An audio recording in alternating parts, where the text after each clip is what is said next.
tragedy strikes, accidents happen. Be there when the calls come in. It's back-to-back episodes of Rescue 911. Next on Discovery Health Channel.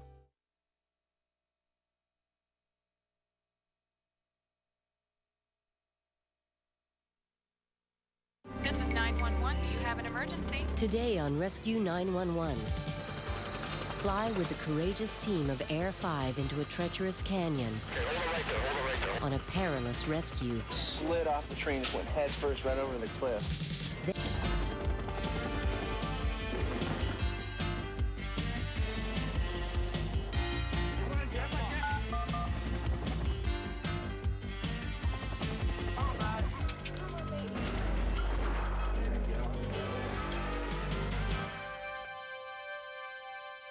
In Los Angeles, not all sheriffs have the job of fighting crime.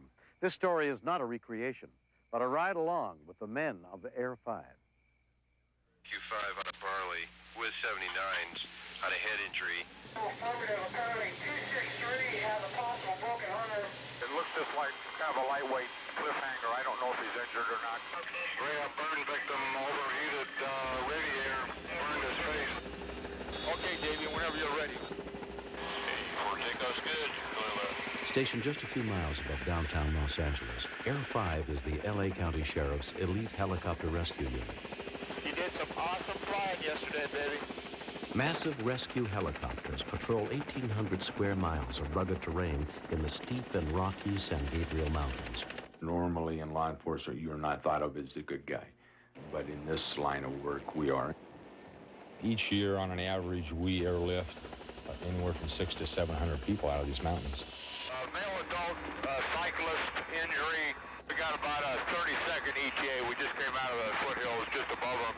Air 5 is on scene. Our primary objective is to get the paramedics to the victim. We try to do it the easiest and quickest way possible.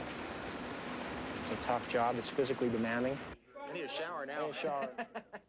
It may sound corny, it may sound high school, but you affect the difference. Air Rescue Milburn.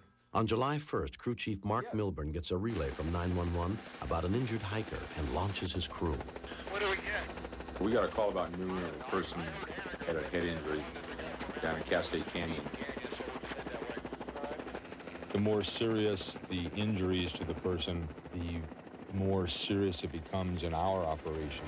And that's where our training comes in. When we continue. It's gonna be a repel, guys. We're just reaching the victim. We'll get back to you in a few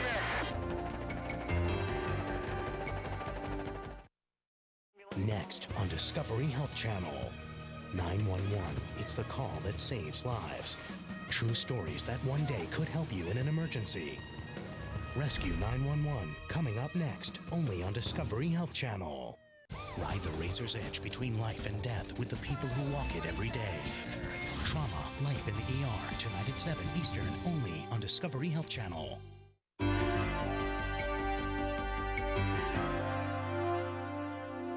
5 affirmative, squad 11 right down here. Should be over on your side, Rick. Yeah, I've got the engine way down at the nature center, way down here. Yeah, they're probably walking up.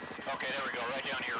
As the victim's son guides firemen to the scene on foot, Air 5 follows them into the narrow canyon. Oh, there he is. We got a little cliffhanger. Okay, we got him. It's going to be a repel, guys. Put your on. We could see the victim down in a small canyon, pretty tight area. He was actually up on a cliff, a lot of loose dirt around. We're going to go in that little wash area straight at 3 o'clock. The paramedics will rappel 100 feet down to the closest possible staging area on the ground. You're in the canyon, and the blades are 2 or 3 feet from the wall. We'll get as close as we possibly can without increasing the danger. Steady right, steady right, steady right. I don't want to knock the guy off. Steady right, steady right. Okay, hold it right there, hold it right there, hold it right there. Okay, don't go any lower on the left side of the trees. Okay, got one in the doorway, one on rappel. Okay, set guys in the doorway. Number 2 on rappel. That's that amount of blood out of the victim there, too. Yeah, I'm going to put the doc out, too. Hang on just a second. Hold, stay where you are. Okay, number 3 in the doorway. 3 on rappel. A little bit left. Just go a little bit left, baby. Okay, he's on the ground. Hold it right there. Hold it right there. He'll be unhooking in a second. Give me a little altitude. Jake. Okay, just push up. Rope's coming up. You can pull up just a little bit. Okay, left rear is clear. You want rope's coming up. Get back out your left rear. This guy's got a lot of... Okay, pull away. Go ahead, pull away. This is West Air 5.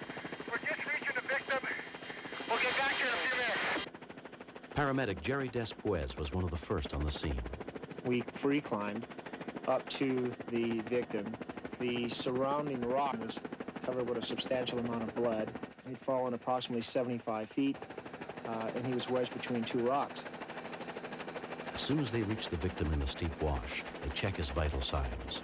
He is then strapped on a belay seat and carefully lowered back down to the staging area for air evac to the nearest trauma center. Okay, they're ready to talk to you, Arcade.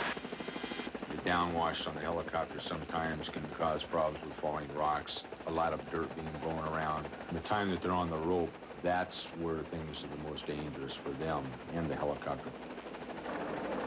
Okay, yeah, all you guys get out of the way back there. Where are you taking them to? What are you doing? Let's go a little bit left. A little bit left. Give me a little altitude before you come left. Okay, just a little altitude.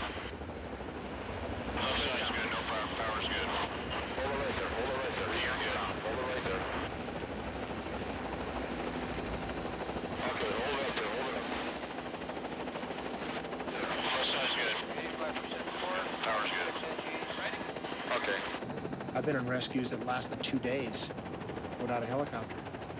I would rather deal with the raining rock problem than those protracted rescues any day.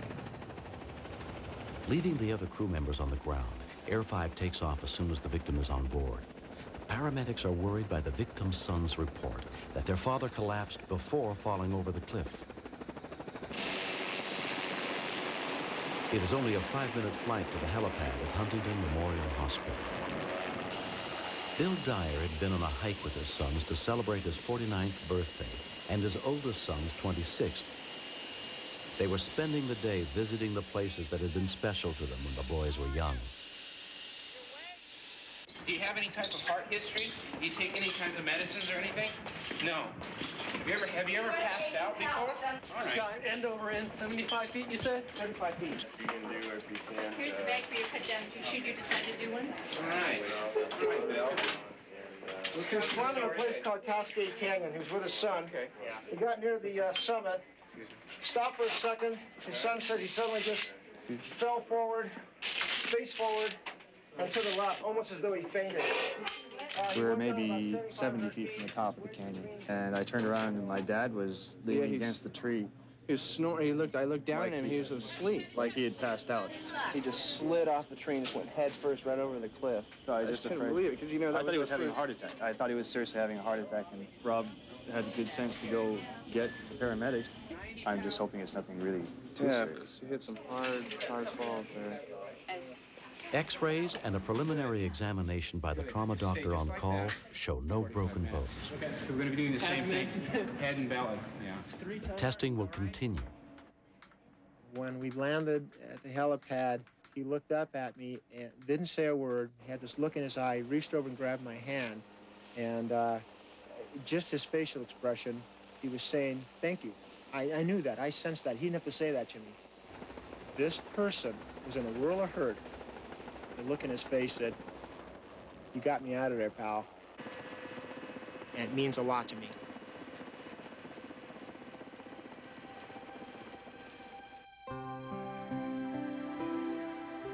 After several days of observation and testing, Bill's doctors find nothing seriously wrong with him.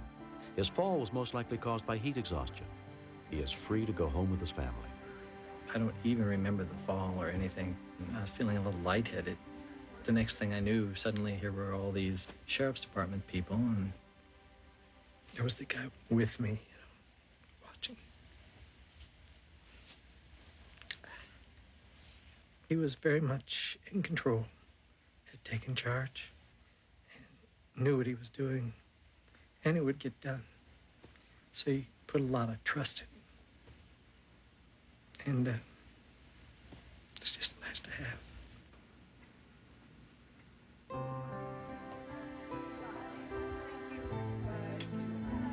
Looking back on the birthday, It was the best thing that I could have gotten.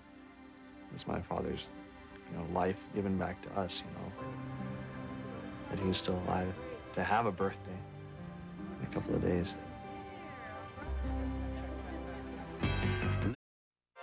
We all should take first aid and CPR courses every year. By learning basic life-saving techniques, we might be able to save the life of someone we love. This series is dedicated to all the men and women who answer our calls for help and are there when we need them most. I'm William Shatner. Join us again next week for more true stories on Rescue 911. Next, step inside the command center where the calls for help are answered and meet the real-life heroes who save lives. Stay tuned for another episode of Rescue 911, next on Discovery Health Channel. Real life, medicine, miracles. Mr. Shapiro, step out of the car, please.